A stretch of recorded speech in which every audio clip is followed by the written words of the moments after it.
Bismillahirrahmanirrahim. Assalamualaikum warahmatullahi wabarakatuh. Innal hamdalillah nahmaduhu wa nasta'inuhu wa nastaghfiruhu wa na'udzu billahi min syururi anfusina wa sayyiati a'malina may yahdihillahu fala mudilla lahu wa may yudlil fala hadiya lahu. Asyhadu an la ilaha illallah wahdahu la syarika lahu wa asyhadu anna Muhammadan 'abduhu wa rasuluhu salawatullahi wa salamuhu alaihi thumma amma ba'du. Jamaah sekalian rahimani wa iyyakum jami'an walhamdulillah, segala puji bagi Allah Subhanahu wa taala alladzi bi ni'matihi tatimmus shalihat walhamdulillahi ala kulli hal. Di kesempatan subuh kali ini insyaallah kita dalam keadaan sehat wal afiat, dan ini salah satu nikmat yang wajib kita syukuri kepada Allah Subhanahu wa taala sebagaimana sabda Rasulullah SAW, man asbaha aminan fi sirbi mu'afan fi jasadih lahu qutu yaumih fa ka'annama hizat lahu dunya wa ma fiha. Barang siapa yang dia terbangun di pagi hari dalam keadaan aman di rumahnya, kemudian dia sehat jasadnya, fisiknya, dan dia mempunyai makanan di hari itu dan juga untuk keluarganya, maka seakan-akan dia memiliki dunia dan seisinya. Hal ini menunjukkan bahwa nikmat yang paling tinggi adalah nikmat hidayah di atas iman dan Islam. Kemudian di bawahnya adalah nikmat al-aman. Kemudian di bawahnya lagi adalah nikmat al-afiyah, sehat. Baru kemudian nikmat yang paling di bawahnya lagi itu adalah nikmat al-mal atau harta. Jemaah dirahmati Allah Subhanahu wa taala, di kesempatan subuh kali ini dan pada momentum kajian singkat ini kita akan membahas tentang hal tematik. Kita tidak lanjutkan sementara pada hari ini kajian kita pada kitab Bulughul Maram di bab al-bai', bab jual beli, tetapi kita akan membahas tentang hal yang sifatnya juga penting sebagai selingan. Jemaah dirahmati Allah Subhanahu wa taala, sebagaimana yang kita ketahui bahwa kaum muslimin itu diwajibkan untuk mencari rezeki yang halal. Dan ini salah satu ibadah yang mulia di sisi Allah Subhanahu wa taala, di mana sebagai seorang muslim kita mengetahui bahwa kita wajib memberikan nafkah kepada keluarga kita. Ada juga beberapa ibadah yang tidak bisa dilakukan atau lebih optimal dilakukan dengan melibatkan harta, dan juga bahwa di dalam Islam sangat ditekankan kemandirian dan tidak bergantung pada orang lain. Dan Islam juga sangat mengapresiasi kemandirian dan juga etos kerja serta mereka yang produktif menghasilkan dan dengan izin Allah Subhanahu wa taala mendapatkan rezeki yang halal. Kemudian cara untuk mendapatkan rezeki yang halal tentu saja berbagai macam. Ada yang mereka menjadi karyawan atau pegawai. Ada juga di antara mereka yang menjadi peternak atau petani. Ada juga di antara mereka yang bekerja sebagai profesional di satu bidang. Ada juga mereka yang merupakan business owner, mempunyai satu bisnis. Dan ada juga mereka yang statusnya sebagai investor pada satu investasi. Intinya tentu saja banyak cara yang ditempuh untuk mendapatkan rezeki yang halal. Hal yang paling penting adalah bahwa wajibnya ilmu, sehingga dia bisa membedakan mana yang halal dan mana yang diharamkan, dan manakah yang syubhat. Di mana Rasulullah SAW beliau menyatakan innal halala bayyin wa innal harama bayyin wa bainahuma umurun mushtabihat. Yang halal itu jelas, yang diharamkan juga jelas, dan di tengahnya itu adalah hal yang syubhat. Rasulullah SAW juga beliau bersabda, innallaha thayyibun la yaqbalu illa thayyiba. Allah Ta'ala maha baik, tidaklah menerima kecuali yang halal. Kemudian juga Rasulullah SAW beliau menyatakan la taqumu sa'ah. Tidaklah hari kiamat tegak hatta la yubali al-mar'u bimalih, sampai kaum muslimin sebagian besarnya tidak mempedulikan lagi hartanya itu halal ataukah diharamkan. Maka mencari rezeki yang halal itu adalah salah satu ibadah. Bahkan bisa jadi termasuk salah satu jihad di zaman ini, karena banyaknya tantangan. Karena banyaknya tantangan. Nah, sebagaimana kita ketahui tadi bahwa banyak jalan, banyak cara, banyak hal yang dilakukan untuk mendapatkan rezeki Allah Subhanahu wa taala. Dan kita sebagai makhluk Allah Subhanahu wa taala berada pada posisi mencari sebab dan berusaha, kemudian berdoa dan bertawakal, sedangkan hasilnya adalah mutlak berasal daripada Allah Subhanahu wa taala sebagai karunia daripada Allah. Maka yang sedikit kita syukuri, demikian juga yang banyak, dan jikalau tidak bisa kita dapatkan atau malah sebaliknya, maka kita bersabar kepada Allah Subhanahu wa taala, dan dua-duanya adalah baik. Nah, kalau kita melihat pada kuadran Robert Kiyosaki misalkan, maka ada yang posisinya sebagai karyawan dan pegawai, ada juga yang profesinya sebagai profesional di satu bidang, misalkan dia dokter atau pilot atau misalkan profesi yang lainnya yang menghasilkan rezeki. Ada juga yang selanjutnya business owner, dia pemilik satu usaha di berbagai macam bidang usaha, dan yang keempat tadi adalah investor. Dan kita fokuskan pembahasan kita pada investasi. Jemaah dirahmati Allah Subhanahu wa taala, sebagaimana yang beberapa kali saya sampaikan bahwa investasi itu adalah menunda kesenangan saat ini untuk menikmati kesenangan yang akan datang.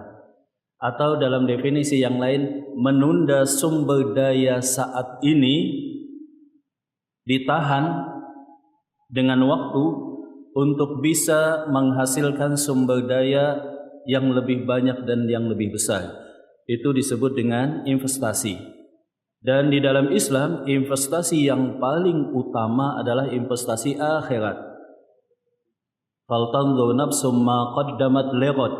Hendaklah setiap jiwa melihat apa yang dia bisa panen kelak dari investasi amal di dunia dan dia dapatkan di akhirat. Maka investasi yang paling utama adalah investasi akhirat.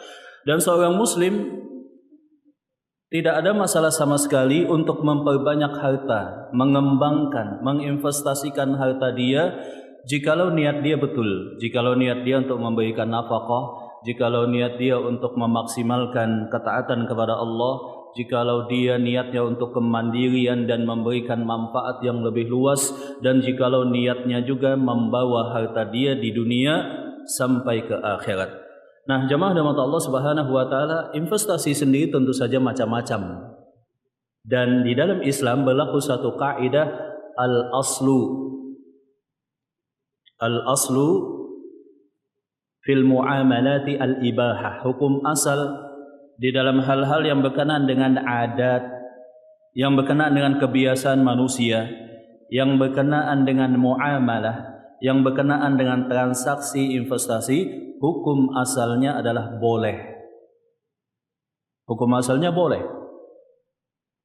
Kecuali yang dikecualikan dengan status keharaman dengan dalil yang sahih dan kejelasan kalimat yang jelas tanpa ada bias. Misalkan ada kasus ulama menyatakan ini halal, yang kedua menyatakan ini diharamkan. Ruang lingkupnya pada ibadah, maka dalil dituntut dari ulama yang membolehkan. Kenapa? Hukum asal ibadah diharamkan. Seperti itu. Jikalau permasalahannya dalam hal muamalah, dalam hal bisnis, dalam hal perdagangan, dalam hal investasi, jual beli, terjadi perbedaan pendapat, ada sebagian ulama membolehkan, ada sebagian ulama mengharamkan. Maka posisi awal berada pada status boleh hukumnya. Dan dalil dituntut pada pihak yang mengharamkan. Jikalau ada dalil yang jelas dan tegas kalimat pengharamannya, tidak bias, baru kemudian keluar dari hukum asal boleh menjadi diharamkan. Nah, kalau kita rujuk investasi kan macam-macam jamaah. Ada yang sifatnya fisik, heavy asset. Contoh misalkan properti, kelihatan. Contoh misalkan emas. Contoh misalkan lagi peternakan, pertanian, atau bahkan satu bisnis, kalau itu bisa dimasukkan dalam investasi. Ada yang sifatnya fisik, heavy asset, dan ada yang sifatnya juga light atau sifatnya digital, non fisik. Sifatnya digital atau non fisik. Semacam misalkan seseorang mempunyai saham, tidak ada bentuk fisiknya kecuali bukti kepemilikan, misalkan seperti itu. Ketika saham sebelum tahun 2000-an atau 90-an itu kan masih fisik, kertas, sertifikat kepemilikan saham. Kemudian belakangan sudah menjadi digital sehingga bisa dimasukkan dalam aset digital. Nah, atau sesuatu yang belakangan ini banyak ditanyakan, yaitu aset digital cryptocurrency. Dengan fokus utama yang sering dibahas itu adalah pada Bitcoin. Banyak pertanyaan tentang Bitcoin. Kenapa ini menarik jamaah rahmat Allah Subhanahu wa taala? Yang pertama karena non fisik, digital, tidak kelihatan. Tetapi ada, mempunyai value, bahkan sangat tinggi, utilitasnya dan use case-nya juga ketahuan. Dan ini menarik ketika berbagai macam negara di dunia sudah mengubah pandangan dan regulasi yang dulunya anti cryptocurrency, terutama Bitcoin, kemudian sebagian merubah pandangannya, bahkan berbalik mengadopsi seperti itu. Terakhir kita ketahui bahwa pemerintah Amerika juga akan mengalihkan sebagian cadangannya pada Bitcoin. Kemudian perusahaan-perusahaan investasi raksasa, contohnya misalkan MicroStrategy, demikian juga BlackRock misalkan, dan perusahaan-perusahaan yang lain itu berlomba-lomba mengoleksi dan membeli serta menyimpan Bitcoin. Perusahaan yang kapitalisasinya lebih besar daripada cadangan devisa satu negara atau beberapa negara. Nah, mereka berlomba-lomba mengadopsi dan mengoleksi Bitcoin. Bahkan yang lebih heboh ketika Danantara itu apa Pak ya? Danantara itu semacam perusahaan di Indonesia lah yang dibentuk oleh pemerintah, holding daripada BUMN. Ketika banyak mempunyai likuiditas hampir 1 triliun US dollar, katakanlah demikian, itu merasa sedikit gamang. Ini kemana dana yang begitu banyak? Maka usulan yang mengemuka adalah sebagian likuiditas Danantara tadi dikonversi dalam bentuk kepemilikan Bitcoin. Memunculkan pertanyaan, lalu bagaimana posisi pemerintah Indonesia terkait regulasi berkaitan dengan Bitcoin ini? Kalau kita lihat, di Indonesia sudah mempunyai beberapa semacam ketentuan atau regulasi. Kalau dulu pengawasannya di bawah Badan Pengawasan Perdagangan Berjangka atau Bapepti, kemudian belakangan pengawasannya karena ini pemerintah Indonesia sudah beralih di bawah OJK. Kalau kita lihat sehingga Bitcoin di Indonesia dipandang sebagai aset kekayaan, tetapi bukan mata uang dan tidak boleh menggantikan posisi rupiah. Itu regulasi pemerintah Indonesia berkaitan dengan cryptocurrency atau Bitcoin. Nah, kembali jemaah rahmat Allah Subhanahu wa taala, bagaimana sikap para ulama? Kalau kita lihat MUI menyatakan mengharamkan Bitcoin kalau sebagai mata uang. Demikian juga masih kita lihat masih tidak merekomendasikan sebagai investasi. Ya, dikenakan beberapa alasan. Alasan yang pertama, bukan definisi mata uang di dalam Islam. Alasan yang kedua, mungkin saja tidak ada wujud fisik. dan tidak ada otoritas yang membackup atau menjamin nilai daripada cryptocurrency. Dan yang keempat, MUI juga menyatakan sangat volatil, kadang naik, kadang turun. Hal yang seperti serupa juga yang sebelumnya dipatwakan oleh sebagian ulama dan sebagian lembaga fatwa dunia yang lainnya. Sebagian yang lain berkebalikan, sebagian ulama yang lain membolehkan. Maka kita lihat di sini terjadi perbedaan pendapat di kalangan para ulama tentang apa tadi? Status hukum Bitcoin.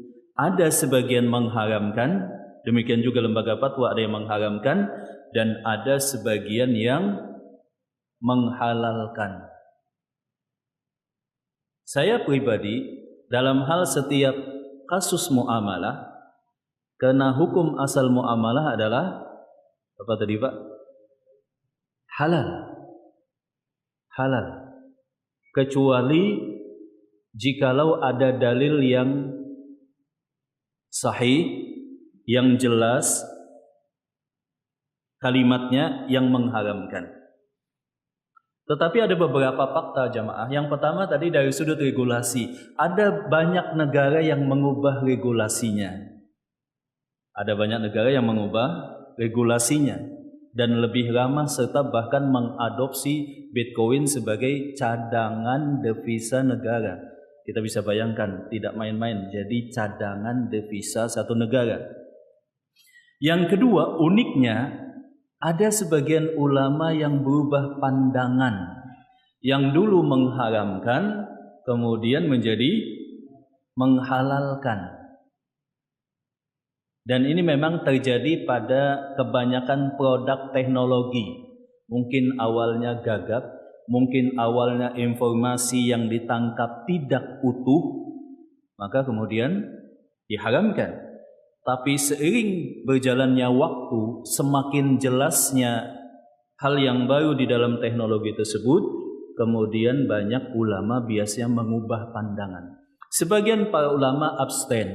Mereka menyatakan ini adalah hal yang rumit, ini adalah hal yang baru, tidak semestinya langsung diharamkan atau dihalalkan.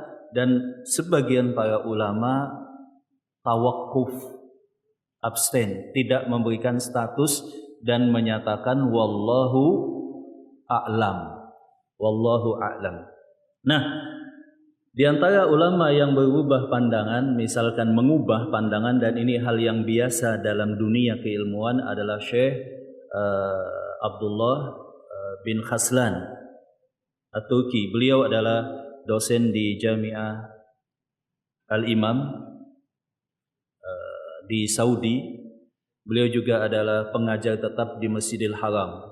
Beliau menyatakan bahwa dulu aku mengharamkan Bitcoin beberapa tahun yang lalu, dan saat ini kata beliau jelas bagi saya bahwa hukum Bitcoin itu adalah halal. Hukum Bitcoin itu adalah halal. Nah, kita kembali jemaah rahmat Allah Subhanahu wa taala. Saya akan membacakan satu tulisan yang ditulis oleh Syekh Abdullah bin Muhammad bin Abdul Wahab Al-Aqil. Beliau ini adalah ketua Departemen Fikih di Universitas Islam Madinah. Beliau adalah ketua Departemen Fikih di Universitas Islam Madinah, Syekh Abdullah Al-Aqil. Beliau menulis satu tulisan yang berkaitan dengan 8 faidah atau 8 kaidah yang terkait dengan Bitcoin. Yang pertama beliau menyatakan annal umulati al-elektroniyah al-Bitcoin amwalun mustaqillatun tahmilu wadhaifa an-nuqudi fahiya wasitun litabaduli as-sila'i wal khadamati wa miqyasi lil qimati. Beliau menyatakan cryptocurrency, terutama Bitcoin, itu adalah harta kekayaan yang unik, yang mustaqillah, di mana aset ini memiliki karakter dan yang karakter uang, maksudnya bisa deposit of value, bisa menyimpan kekayaan dan dapat menjalankan fungsi-fungsi uang. Fungsi uang itu kan 3. Yang pertama adalah store of value, menyimpan kekayaan. yang kedua adalah alat tukar, dan yang ketiga adalah penilai harta, penilai nominal harta. Karena dia menjadi perantara dalam pertukaran barang atau jasa dan menjadi standar harga. Maka beliau menyatakan bahwa Bitcoin itu adalah aset sekaligus juga adalah mata uang. Beliau tidak menjelaskan secara panjang lebar, tetapi menjelaskan kaidah ini. Mungkin kita bertanya, Ustadz kan nggak kelihatan. Kalau kita lihat uang itu kan mengalami fase-fase. Fase zaman dulu macam-macam bentuk uang itu. Ada kulit, ada garam, bahkan zaman dulu bisa jadi uang, perak, emas. Kemudian menjadi pada perjanjian Bretton Woods tahun 70-an di Amerika sebagai pemenang perang dunia, Amerika menetapkan dolar sebagai standar mata uang global atau global currency. Saat itu di backup dengan emas. Kemudian pada tahun 77 kalau nggak salah, Presiden Nixon saat itu membatalkan backup emas sehingga US dollar saat itu tidak di backup emas lagi. Saat itu berlakulah apa yang disebut dengan fiat money, uang kertas. Uang kertas awalnya adalah sertifikat kepemilikan emas. Ketika dicetak harus ada disimpan emas. Tetapi kebanyakan negara sudah mencabut kebijakan ini. Kertas dicetak, uang dicetak dalam jumlah masif dan sangat luar biasa banyak tanpa ada cadangan emas sama sekali yang membackup-nya dan mengikat nilainya. Sehingga mata uang supaya bertahan itu harus memakai sistem bunga. Ketika diedarkan harus memakai suku bunga, baik simpanan atau pinjaman. Maka jelas mata uang kertas saat ini sebetulnya berangkat dari ketiadaan, hanya trust saja, tidak ada nilai intristiknya. Apalagi tidak bisa berlaku kecuali dengan bunga. Meminjamkan dengan bunga. Berarti kan itu juga bermasalah sebetulnya kalau kita kaji secara kritis mata uang kertas yang ada. Kemudian meningkat pada fase selanjutnya ditemukan teknologi. Maka kita mengenal apa yang disebut dengan e-money, Pak ya. Di berbagai macam bank itu kan ada layanan e-money untuk keperluan tol, apalagi Pak, parkiran, ya macam-macam lah. Nah, kemudian ada lagi uang digital, rupiah tapi dikonversi menjadi digital. Dan evolusi yang terakhir itu adalah menjadi cryptocurrency, di mana uang dibentuk dalam rumus kriptografi, kumpulan angka dan huruf yang unik, yang itu kemudian diedarkan dan beredar serta ditransaksikan dan disimpan dengan teknologi blockchain pada wallet digital atau digital wallet. Nah, kembali intinya Bitcoin itu kata beliau, kata Syekh Abdullah Al-Aqil, itu adalah currency. Itu juga adalah kas aset seperti itu. Kaidah yang kedua kata beliau, jadi supaya saya objektif, yang saya bacakan adalah buku para ulama. Anal umulati al-elektroniyati al-Bitcoin laha mumayyizatun wa makhatiru ma yujibu al-hadara fit ta'amuli biha. Sebagaimana aset yang lain, tetapi pada Bitcoin ini lebih kentara dan lebih kelihatan. Bitcoin kata beliau mempunyai mumayyizat, kelebihan-kelebihan. Apa kelebihan cryptocurrency secara umum dan Bitcoin? Yang pertama biasanya itu adalah tentang desentralisasi, decentralized. Kalau kita lihat, kalau mata uang fiat money, uang kertas yang ada itu kan ada sentralnya, ada banknya, diawasi oleh negara, demikian diedarkan juga dan dicetak oleh bank sentral, kemudian diedarkan oleh bank-bank umum. Seperti itu. Nah, kalau dan sepenuhnya diawasi transaksinya dan ditarik pajaknya. Kalau Bitcoin dan semacamnya itu disebut dengan decentralized. Maksudnya tidak ada yang bisa mengawasi. Tidak ada yang bisa mengawasi dan tidak melibatkan otoritas yang bisa mengawasi serta mengontrol secara penuh. Nah, Bitcoin juga sangat aman. Ini kelebihan-kelebihan Bitcoin kata beliau. Intinya kata beliau adalah Bitcoin adalah aset dan currency yang unik, punya kelebihan, tetapi juga Bitcoin punya kelemahan, punya bahaya. Bahayanya terutama adalah volatilitas atau harga naik turun yang terkadang tidak stabil. Kita lihat dulu pada awal kemunculan Bitcoin itu berapa nilainya, Pak? Tahun 2009. 2009, Pak ya. Saat itu Satoshi Nakamoto yang anonim, dia menciptakan Bitcoin. Nilainya 0,000001 dolar. Ada yang tahu saat ini berapa harga Bitcoin, Pak? Kurang lebih sekitar 1,7 miliar. 1,7 miliar. Sebagian teman-teman yang zaman dulu punya puluhan Bitcoin kemudian jual, waduh Ustaz, sudah saya jual. Padahal lu punya 30-an, 50-an. Nah, ini kelebihan, ada juga kekurangannya, jemaah dirahmati Allah Subhanahu wa taala. Maka tidak boleh seseorang masuk pada investasi di mana dia tidak menguasai ilmunya. Seseorang, sebagaimana investasi yang lain, properti, masuk tanpa ilmu ya bahaya.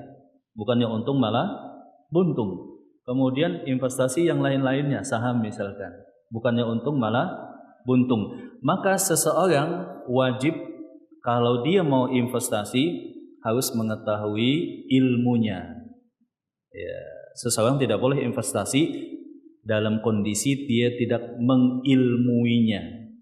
Kebanyakan persepsi negatif itu berangkat daripada pengalaman-pengalaman yang tidak mengenakkan. Kalau dia tidak punya ilmu, maka itu dijadikan sandaran untuk mengharamkan. Padahal pengalaman pribadi, karena dia tidak mengetahui strategi, seluk-beluk dan semacamnya, sehingga dia rugi. Maka kita pun tidak merekomendasikan seseorang masuk pada dunia ini kecuali setelah mengetahui seluk-beluknya, bisa menganalisa, bisa melakukan mitigasi kerugian. Seperti itu. Nggak boleh tiba-tiba nyemplung investasi properti, nggak tahu ilmunya. Nyemplung investasi apalagi Bitcoin dan cryptocurrency, sedangkan dia tidak mengetahui seluk-beluknya secara detail. Dia juga tidak mengetahui tokenomiknya. Dia tidak tahu berapa jumlah beredarnya, berapa jumlah totalnya, apakah ada utility-nya, apakah hanya meme coin saja atau semacamnya. Kaidah yang ketiga kata Syekh Abdullah bin Al-Aqil adalah inna riba yajri fil umulati al-elektroniyah al-bitcoin bi'illatin thamaniyati, bahwa sebagaimana currency yang lain, emas, perak, maka berlaku juga hukum riba pada cryptocurrency, terutama pada Bitcoin. Kan ada Bitcoin secara utama, kemudian ada alternatif koin yang lainnya semacam Ethereum, XRP, kemudian BNB dan yang lainnya. Nah, itu hukum riba berlaku. Artinya kalau Bitcoin dengan Bitcoin kata Syekh Abdullah Al-Aqil dipertukarkan wajib sama. Satu Bitcoin hanya bisa ditukar dengan satu Bitcoin. Satu Ethereum dengan satu Ethereum. Satu BNB dengan satu BNB. Kemudian ketiga, beda. Tetapi sama-sama currency. Contohnya rupiah dengan Bitcoin. Bitcoin dengan US dollar. Bitcoin dengan BNB. Atau Bitcoin dengan XRP misalkan. Dengan Ethereum. Hanya wajib tunai. Sama seperti currency uang kertas biasa, berlaku hukum riba. Kaidah yang berikutnya kata Syekh adalah anna zakata wajibatan fil umulat al-elektroniyah Bitcoin. Karena Bitcoin ini adalah aset kekayaan dan juga merupakan currency, maka berlaku zakat. Jadi kalau sudah mencapai nisab, kalau sampai haul, maka juga dizakati, kata Syekh Abdullah Al-Aqil. Kemudian kaidah yang selanjutnya, mining Bitcoin adalah pekerjaan yang dibolehkan. Beliau menyebutkan anna ta'dina fil umulati al-elektroniyati al-bitcoini amalun mubahun wa huwa aqdun ju'alatun wa yajuzu al-ishtiraku fi, bahwa menambang Bitcoin. Kalau kan ada sistem cara untuk mendapatkan cryptocurrency itu dengan cara dua, biasanya sistem jaringannya ada dengan cara proof of work dan ada juga proof of stake, di mana proof of work tadi seseorang bisa mendapatkan cryptocurrency dengan cara menambang, memecahkan kode matematika yang unik misalkan, atau membantu validasi misalkan, maka dia mendapatkan koin tadi, Bitcoin tadi. Nah, hal yang seperti ini dibolehkan, kata Syekh Abdullah Al-Aqil, aktivitas menambang. Hanya saja kalau kita lihat di Bitcoin kan peluang untuk menambang itu sudah sedikit, sebab jumlahnya sangat langka, hanya 21 koin, 21 juta saja, dan 19 juta itu yang telah beredar dan sebagiannya adalah wallet yang telah mati. Kemudian kaidah selanjutnya kata beliau adalah, ya di sini ada 8 kaidah bisa dibaca. Demikian juga wallet atau dompet digital adalah tempat penyimpanan cryptocurrency, sama seperti akun rekening bank pada uang fiat biasa. Ada beberapa kaidah yang lain dan ini sebenarnya pembahasannya panjang, tetapi secara ringkas, yang pertama bahwa para ulama beda pendapat. Yang kedua, negara juga beda regulasi. Tetapi pada tren yang ada, kebanyakan mengarah dominannya, kebanyakan negara mengubah persepsi dan menjadi lebih ramah serta bahkan mengadopsi. Demikian juga para ulama. Kemudian yang kedua, bahwa tidak boleh masuk pada satu jenis investasi kecuali dengan ilmu. Ya, tahu seluk-beluknya, tahu detailnya, potensi keuntungannya, potensi kerugiannya, dan hal-hal yang lain. Dan yang berikutnya, penjelasan ini hanyalah menjelaskan satu opsi dari investasi. Investasi itu kan banyak tadi. Tidak mesti Bitcoin, tidak mesti emas, tidak mesti properti. Kita bisa properti, bisa emas, bisa juga saham syariah ketika dipastikan, bisa juga Bitcoin, atau bisa juga diversifikasi. Ini adalah penjelasan tentang hukum singkat Bitcoin. Saya sendiri saat ini lebih condong pada membolehkannya dengan beberapa catatan. Apalagi kan cryptocurrency itu banyak jenisnya, ada semacam stable coin misalkan, mata uang fiat money, tetapi dikonversi dengan teknologi blockchain menjadi stable, uang kertas diubah dalam bentuk cryptocurrency. Jelas itu boleh, nggak mungkin ada yang mengharamkan. Atau yang kedua, cryptocurrency juga ada basisnya, dia backed by commodities, dia di backup dengan komoditas. Jadi ketika dicetak koin tertentu, disimpan underlying dalam bentuk komoditas. Ada yang berbentuk emas, ada yang bentuk perak, dan itu divalidasi oleh otoritas di tempat tersebut. Ada juga cryptocurrency yang mempunyai underlying karena dia utility-nya sangat dibutuhkan dalam dunia teknologi. Salah satu hal yang buntu saat ini adalah transfer uang antar wilayah hukum yang berbeda, antar negara. Mungkin bapak-bapak yang kirim uang Singapura, Indonesia, kemudian Amerika misalkan, itu kan lewat jaringan SWIFT. Berapa lama biasanya, Pak? Ada yang pernah pengalaman? Lama, Pak ya? Ya, bisa jadi 2 hari, 3 hari, 1-3 hari lah. Kemudian biayanya juga banyak. Yang untung juga Amerika. Ya, jaringan SWIFT tersebut. Makanya kan Amerika protes ketika QRIS diterapkan di Indonesia. Biasanya itu juga salah satu sumber pemasukan Amerika dan datanya bisa dibaca. Nah, Biayanya juga mahal, minimal $5 misalkan. $5. Saya pernah kirim beberapa kali misalkan dari luar ke Indonesia atau dari Indonesia keluar, kadang biayanya $50, kadang 30, kadang 5 minimal. Tergantung jumlahnya. Tetapi dengan cryptocurrency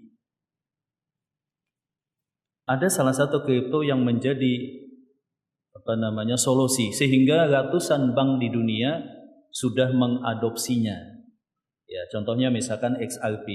Ratusan bank di dunia itu mengadopsi XRP sebagai jembatan likuiditas untuk transfer global.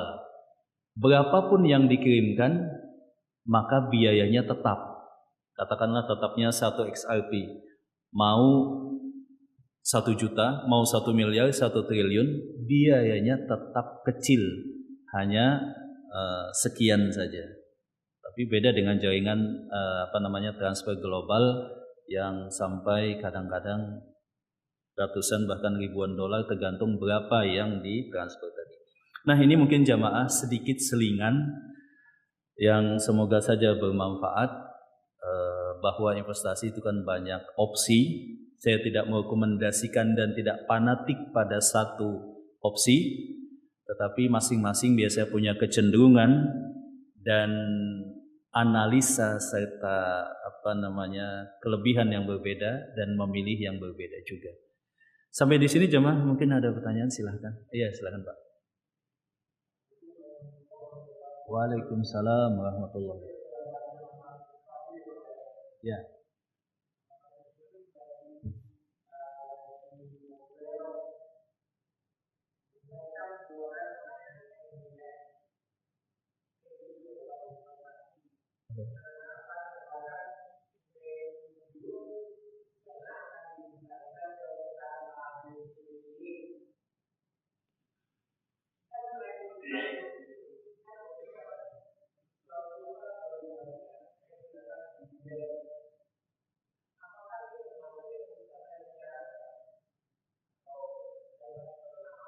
Iya.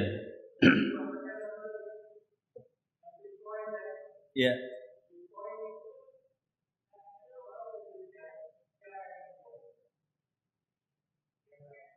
Ya.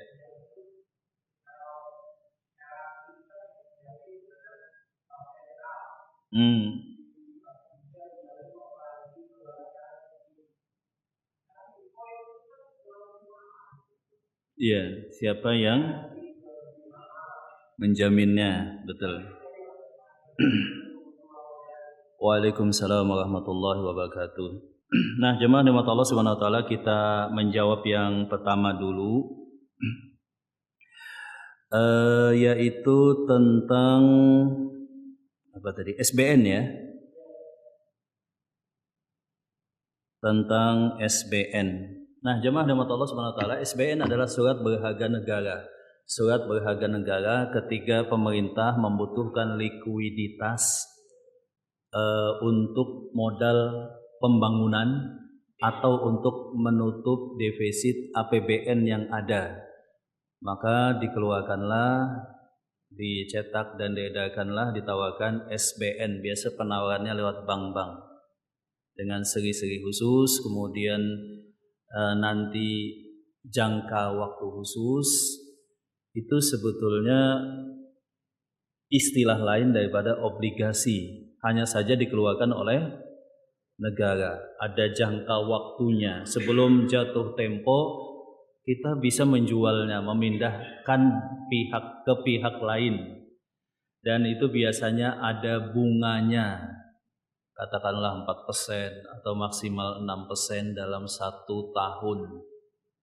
Surat utang dan bunga. Maka konklusi hukumnya adalah ya riba, kan jelas tadi. Kita beli surat utang, kita menghutangi negara, kemudian dapat imbal hasil sekian persen bunga, maka diharamkan. Dan pemerintah ada penawaran lain, SBN dalam istilah sukuk, gitu Pak ya. Sukuk. Sukuk ini disebut dengan obligasi juga, tetapi obligasi syariah katanya seperti itu. Sukuk itu underline-nya adalah aset-aset negara yang miliki. Jadi negara itu kan punya ribuan triliun aset. Kemudian mereka melakukan valuasi aset mana yang dijadikan underlying terhadap sukuk yang dilepas ke masyarakat. Sukuk tadi seakan-akan diperjualbelikan, miliknya jadi si pembeli-pembeli sukuk. Kemudian sukuk tadi disewa oleh pemerintah. Konon hasil sewa tadilah yang dijadikan bukan bunga, tapi kata mereka adalah bagi hasil, ya begitu. Jadi kalaupun mau SBN, sukuk bisa menjadi pilihan. Tetapi ada juga titik rawannya. Kenapa? Underlying-nya tadi tidak betul-betul real, tetapi seakan-akan milik aset tadi pemerintah. Pemerintah menjaminkannya dan menjualnya ke pemegang sukuk. Kemudian yang nyewa juga bukan orang lain, pemerintah lagi. Pemerintah yang ngasih imbal hasil. Jadi kadang-kadang menimbulkan kritikan pada sebagian para ulama.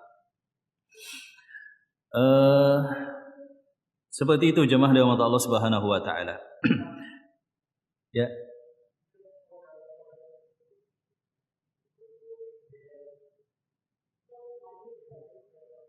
Ya. Ya. Iya, ini tentang jaminan. Jaminan itu ya kalau kita lihat dalam ilmu ekonomi itu kan disebut dengan underlying atau backup dari satu aset atau satu currency. Nah, jaminan itu macam-macam. Jaminan itu macam-macam. Kalau dalam istilah mata uang itu tentu saja bank sentral. Tetapi kita lihat kasusnya. Apakah pemerintah Indonesia pernah mengalami hyperinflasi zaman dulu yang sampai sangat luar biasa, dan apakah itu dijamin oleh pemerintah nilainya? Apakah ketika rupiah terjadi pada satu case khusus mata uangnya jatuh 50%, apakah pemerintah mengumumkan nilainya akan dijamin? Dijamin nggak Pak? Yang rugi mengalami inflasi, kemarin terjadi inflasi luar biasa, dolar misalkan katakanlah awalnya 2000 menjadi berapa waktu itu ya? Menjadi berapa Pak? Tahun berapa itu ya? 98 ya? Menjadi berapa waktu itu? 17.000 kok nggak salah ya? 2000 menjadi 17.000. Berapa persen itu? Berapa persen Pak ya?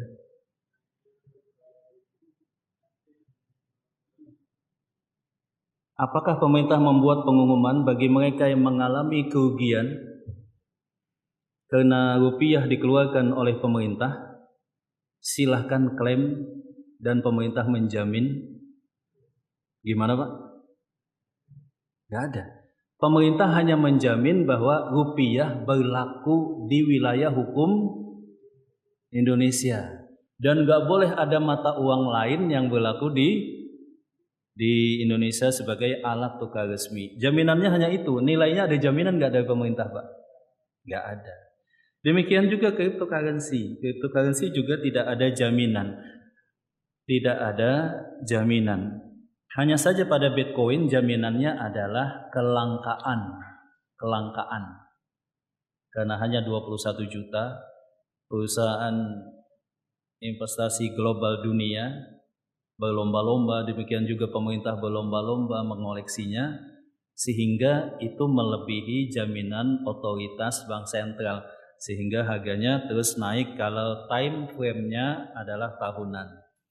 Ya, ini mungkin hal yang panjang, tetapi saya hanya menyatakan ini just option, hanya salah satu pilihan, dan kita tidak boleh masuk kecuali dengan ilmu. Dan kita harus mengetahui Kalau kita masuk di sana, ulama yang menghalalkan, apa dalil-dalilnya, seperti itu. Semoga bermanfaat. Jazakumullah. Mohon maaf kalau ada yang berkenan. Terima kasih perhatiannya.